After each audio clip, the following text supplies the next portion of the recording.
Habari Pioneer, karibu tena kwenye chaneli yako pendwa ya Official Khudhey Updates. Asanteni sana kwa kujiunga nami leo. Kama ni mara yako ya kwanza hapa, tafadhali bonyeza kitufe cha subscribe, like video hii na usisahau kuwasha kengele ya notification ili upate taarifa zote muhimu kuhusu maendeleo ya Pi Network kwa wakati.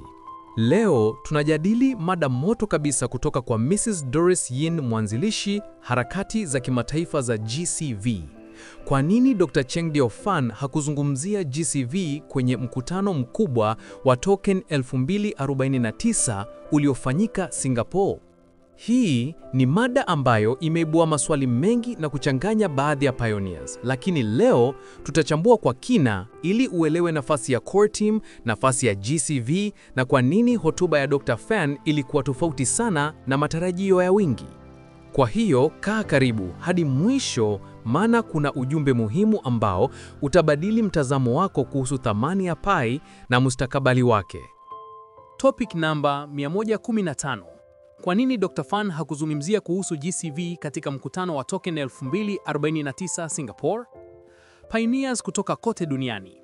Baada ya hotuba muhimu ya Dr. Cheng Diao-Fan katika mkutano wa Token 2049 uliofanyika Singapore, baadhi ya pioneers wameuliza maswali kama haya. Kwanza, kwa nini Dr. Fan hakuzungumzia kuhusu GCV? Baadhi ya pioneers wanahisi tena wamesikitishwa. Pili, kwa nini viongozi wa GCV hawakuonekana wakiwakilisha katika mkutano huo? Mashaka haya yanaeleweka, lakini yamezaliwa kutokana na kutokuelewa ipasavyo majukumu na nafasi za kila upande ndani ya mradi wa Pi Network. Ni muhimu sana pioneers wote wakaelewa hili ili waweze kujenga imani kwa GCV na kuondoa hofu yoyote. Tafadhali sambaza ujumbe huu kwa pioneers wengine ili wawasaidie. 1. Nafasi ya core team kuhusu thamani. Dr. Nicholas alisema, Pi inathaminiwa kwa kile ambacho pioneers wenyewe wanakithamini. Maana yake ni kwamba pioneers ndio wamiliki wa Pi na jitihada zao za pamoja ndizo zitakazoamua thamani ya Pi. Core team haiwezi na haitawahi kuamua thamani ya Pi. Pioneers wenyewe lazima waamue na kujenga thamani ya Pi. Huu ndio msingi wa usanifu wa Pi. Jamii kwanza kisha teknolojia, kwa sababu lengo ni kuwezesha watu. Pi sio sarafu tu. Pi ni uchumi wa kidijitali unaomilikiwa na watumiaji wake. Pi ni harakati ya kijamii vile ilivyokuwa teknolojia. Watumiaji wanakuwa wabunifu wenza katika mustakabali wa kidijitali usiodhibitiwa na mtu mmoja. Maono ya Dr. Fan ni ya uhalisia, ya taratibu, yenye umakini na yanayotegemea nguvu ya watu. Nguvu ya kuamua thamani ya Pi ipo mikononi mwa jamii ya kimataifa ya pioneers. GCV ipo kwa sababu pioneers kwa pamoja wameitambua, wanaikubali na wanaijenga. Uhalali wake unatokana na makubaliano ya pamoja na matumizi yake, sio kwa baraka au tamko la core team. 2. Lengo la mkutano wa Token 2049 na mchango wa Dr. Fan. Katika mkutano wa Token 2049, mada nyingi na mijadala nyingi ilijikita zaidi kwenye vyombo vya kifedha, mikakati ya uwekezaji, DeFi, kwa ufupi, njia za kutafuta faida za haraka ndani ya mfumo wa kawaida wa crypto. Lakini Dr. Fan alichagua njia tofauti. Yeye alielekeza tena mawazo kwenye ahadi ya asili ya blockchain, kuwapa watu nguvu zaidi kuliko taasisi, kujenga mtandao wa interneti unaojikita kwa watumiaji, kuweka kipaumbele cha thamani ya kudumu badala ya ubashiri wa muda mfupi, kueleza kwa thamani ya kweli ni msingi wa matumizi halisi. Mtazamo wake ulisimama kwa tofauti kubwa ukilinganisha na mwelekeo wa ubashiri uliotawala sehemu kubwa ya mkutano. 3. Ubashiri dhidi ya matumizi halisi. Katika historia ya crypto, jambo moja limekuwa likitawala: ubashiri wa bei. Watu wananunua sarafu wakiwa na matarajio ya kuziuza baadaye kwa bei ya juu. Mara nyingi sana, hii hugeuza cryptocurrency kuwa kama kasino ya kidijitali badala ya kuwa msingi wa uchumi mpya.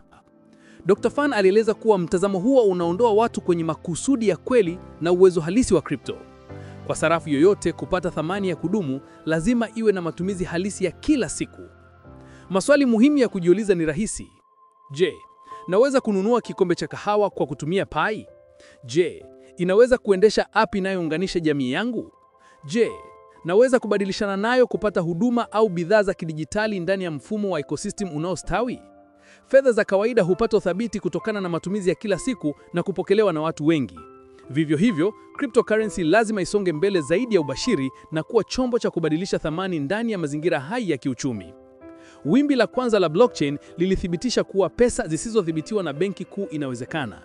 Lakini wimbi linalofuata, ambalo linaongozwa na Pi litaunda utajiri wenye thamani kubwa kwa watu wa kawaida. Kwa matumizi halisi yenye nguvu, crypto inakuwa sehemu ya muhimu ya internet mpya isiyodhibitiwa, ambapo thamani inaundwa na kubadilishwa na jamii yake, yaani watu wa kawaida. Kwa nini GCV haikutajwa? Ni muhimu kuelewa asili ya mikutano kama Token 2049. Mikutano hii inalenga teknolojia, miundombinu, ubunifu, pamoja na mikakati ya uwekezaji wa kitamaduni. Haina nafasi ya kuweka bei ya uthamani ya mali. Hivyo basi matarajio ya kupata bei ya uthamani ya Pi kwenye mkutano kama huu ni makosa. Sarafu za kidijitali za kawaida hujadili bei kwa sababu ubadilishaji wa sarafu, exchanges, ndiyo huweka bei yao. Lakini Pi ni tofauti. Thamani yake inatokana na makubaliano ya pioneers na shughuli za mfumo wa ekolojia. Ndiyo maana Dr. Fan hakutaja GCV na hakupaswa pia. GCV ni jukumu la pioneers, si la core team. Na GCV inaweza kutimiza dira na dhamira ya Pi Network. Tunaona kwamba GCV inalingana na hotuba na maelezo ya Dr. Nicholas na Dr. Fan.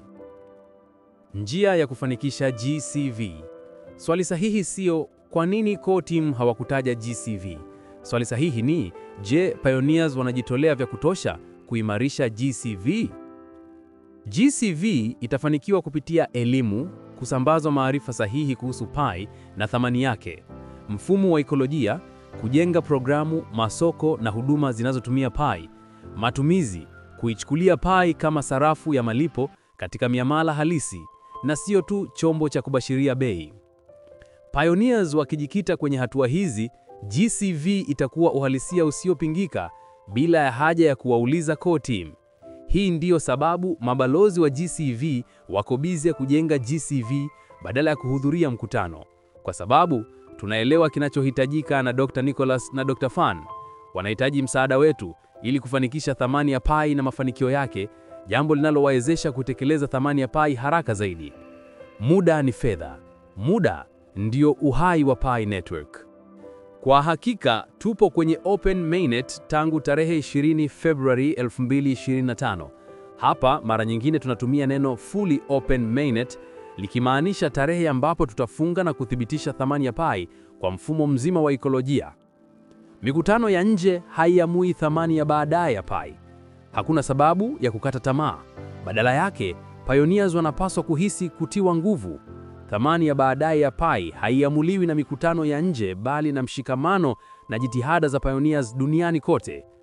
Kwa kuungana katika elimu, ujenzi wa mfumo wa ekolojia na matumizi halisi, tunahakikisha Pi sio tu kwamba inafikia Global Consensus Value GCV, bali pia inatimiza ahadi ya awali ya blockchain, uchumi unaoendeshwa na watu, endelevu na jumuishi kwa wote.